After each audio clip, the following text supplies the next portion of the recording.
Je suis ici en qualité de président de l'Association des écrivains de Guinée. Je suis donc venu ici représenter les écrivains, mais aussi mon dernier roman vient de sortir aux éditions Continentales. Je suis là aussi un peu pour en faire la promotion. La Guinée était là depuis 5-6 ans, nous venons régulièrement, mais avec un espace assez réduit.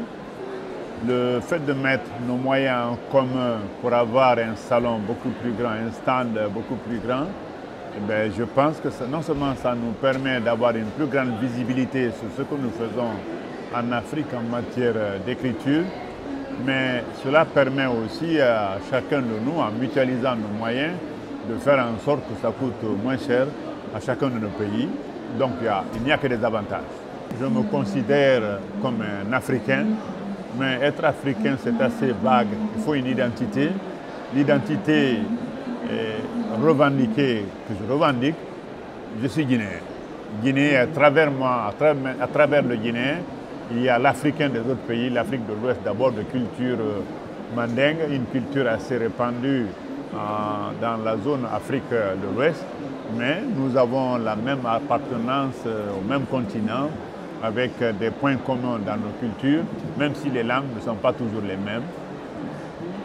Nous avons constaté qu'en Guinée, on ne lit pas beaucoup et qu'on n'écrit pas beaucoup aussi. Mais cela, c'est notre histoire guinéenne à nous, puisqu'il n'y a pas d'écriture sans la liberté. Nous avons passé les premières années de notre indépendance sans la liberté de parole, sans la liberté d'écrire.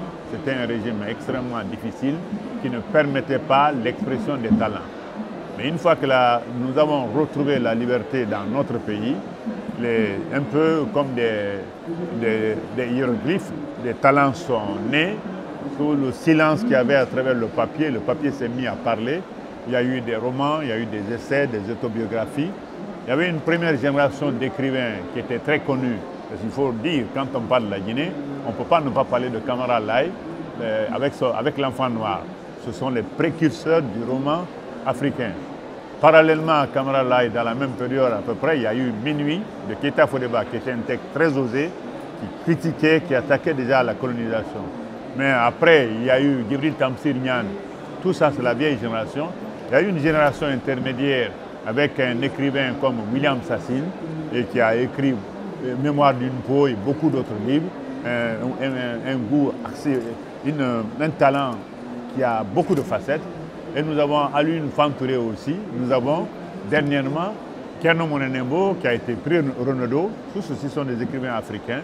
Un écrivain un peu spécialisé aussi parce qu'il est plutôt historien dans l'âme que écrivain à proprement parler. C'est Baba Kake qui était là et qui a été écrivain aussi.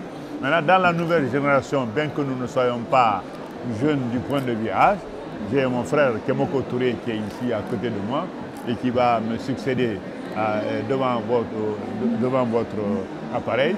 Il y en a d'autres qui sont là, la nouvelle génération qui est en train d'éclore et avec des talents, aussi bien chez les femmes écrivaines que chez les hommes.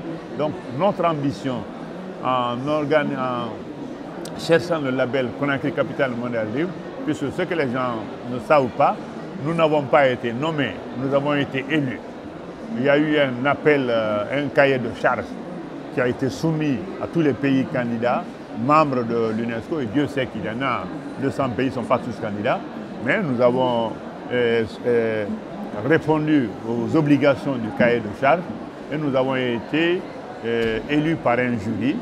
Notre ambition, donc nous, écrivains, je l'ai dit, et au nom de tous les écrivains de Guinée, c'est de sortir 1000 titres au cours de notre mandature. Cette mandature commence le 23 avril 2017, disons dans 3 semaines, et finira le 22 avril 2018. Donc dans cette mandature, j'ai promis au nom des écrivains, on a pris un engagement, nous allons sortir 1000 titres, non pas 1000 auteurs, mais 1000 titres. Donc cela certainement va booster l'écriture et nous allons construire aussi des points de lecture dans les 130 quartiers de Conakry et nous allons avoir aussi des médiathèques dans les 5 communes de Conakry pour permettre aux jeunes gens, parce que tout le monde n'a pas les moyens d'avoir un espace où on a la tranquillité, où on a les commodités, la lumière, et les appareils pour lire. Donc ces points de lecture, ces médiathèques qui seront dans les communes permettront aux jeunes gens d'aller beaucoup plus vers la lecture. D'autant que ces médiathèques et ces points de lecture que nous allons avoir, l'UNESCO déjà à elle seule nous promet 2 millions de livres à y mettre. Tous les grands éditeurs que nous avons contactés aussi, à commencer par Présence africaine, les éditions continentales, promettent aussi de donner des livres pour que ces livres soient dans ces points de lecture. Nous-mêmes, nous en profiterons pour organiser des concours pour les jeunes écrivains, pour que ce ne soit pas seulement la lecture, mais qu'il y ait l'écriture, mais aussi un autre concours pour les seniors, c'est-à-dire un concours général que nous allons lancer.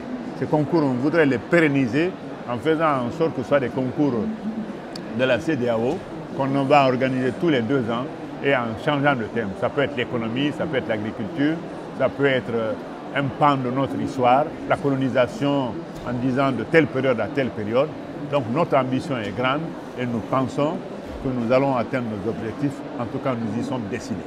L'ouverture, c'est le 23 avril. Le 23 avril, donc dans 2-3 semaines. Ça va être l'ouverture officielle. Le Sénégal est pays invité d'honneur. Tous les écrivains sénégalais seront là. Mais bien sûr, pour l'ouverture, nous attendons le président Macky Sall et avec le président Alpha Condé qui est aujourd'hui le président de l'Union africaine. Nous, les écrivains, nous serons là.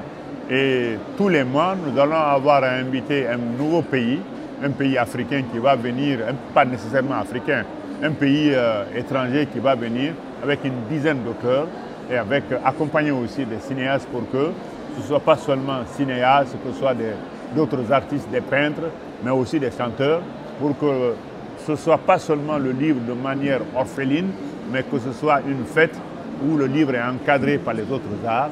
Donc nous vous attendons et tout cela ne peut se faire avec succès que quand les journaux, les médias, les journalistes seront là. Ils sont les bienvenus, qu'ils viennent d'Amérique, d'Asie, d'Europe et surtout de l'Afrique.